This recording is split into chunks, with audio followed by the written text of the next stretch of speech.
لہذا آخرت پر ایمان لانے سے بر حقیقی آخرت پر ایمان لے آنا ہے. آخرت پر جب آپ ایمان لے آئیں گے تو آپ کا جو ہدف ہوگا، آپ کا جو مقصد ہوگا وہ بلند ہوگا.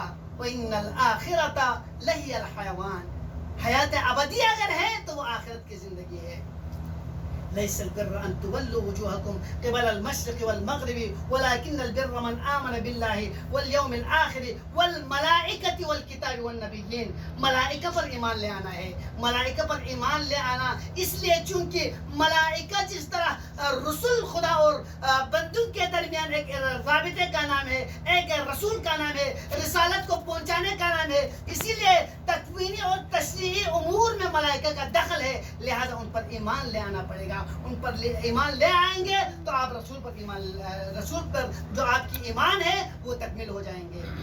والملائکتی والکتاب، اس کے بعد مطلق کتاب پر ایمان لے آنا ہے. کتاب تمام صحف پر ایمان لے آنا ہے، چاہے وہ صحف ابراہیم ہو، چاہے وہ تورات ہو، چاہے وہ زبور ہو، چاہے وہ انجیل ہو، چاہے وہ قرآن ہو.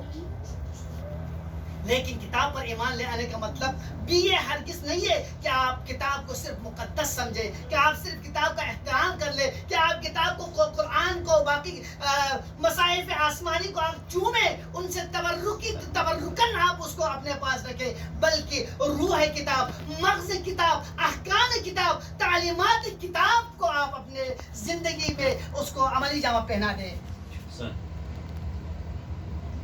والنبیین، اس کے بعد نبیوں پر ایمان لے آنا، 1,24,000 انبیاء پر ایمان لے آنا. آپ پیغمبر پر ایمان لے آئیں گے